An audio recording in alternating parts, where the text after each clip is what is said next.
Alright guys, I want to do a video on how to tell a real mil-spec end plate and castle nut from a cheap Chinese MIM mil-spec castle nut and end plate. Which one is it? Which one's real? Are these ones real? Or are these ones real? Is it these two or these two? Can you tell? Well, probably most of you out there are making a guess, and you don't know for sure. You're just probably guessing it. So this one has a little oil on it. It's a little shinier. Not because of the oil, but it is naturally a little shinier than this one. And now this one's getting oil on it from my hands. But can you tell which one's real? Oh wait, now maybe you can. Why is that? Ah, the staking notch. Exactly. This one here on the left has a staking notch. So you can stake that end plate into this castle nut so it can't rotate. This one does not. You also see that little dimple right there? That's from the metal injection molding process. That's another way to tell. So this one's obviously fake, and this one's the real one. Down here, this one, the one that was on top, is the real one. The one that was on the bottom is the fake. The one that's shinier is fake.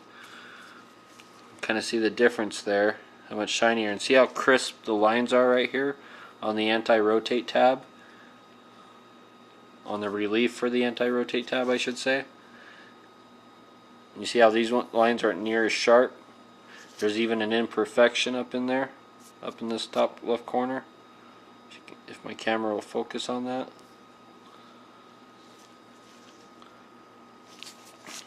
Look at the anti-rotate tabs. See how crisp the anti-rotate tab is here on the left? You see how this kind of rounded this one is?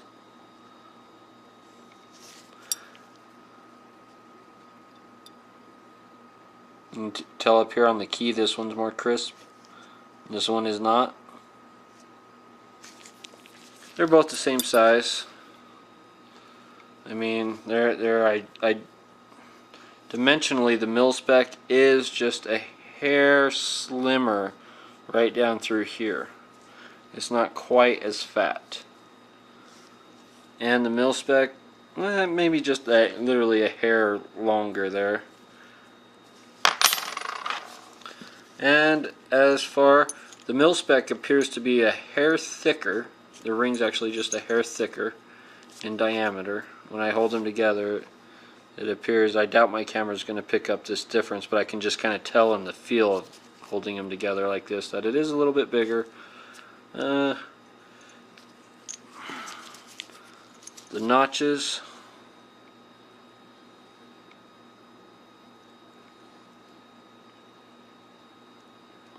get this on camera here. The notches are not as wide as on the mil-spec. They're not as notched quite as far. They're not opened up. But yeah, that's basically the way to tell, at least from what I can see. They're telling your true mil-spec parts from cheap Chinese airsoft copy shit. The true mil-spec stuff.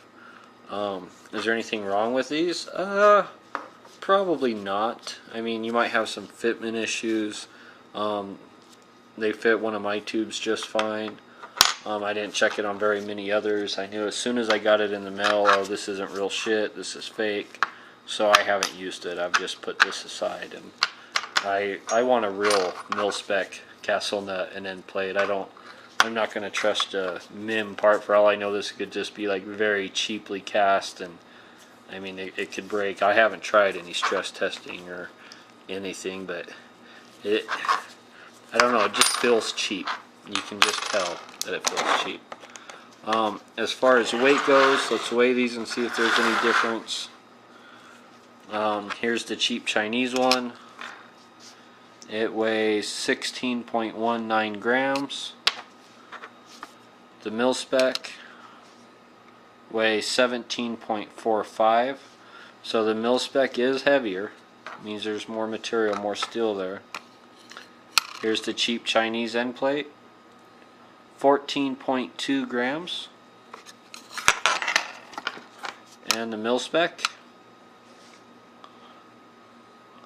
14.4. Oh, moving there. Thanks for listening to me beat a dead horse. Take it easy.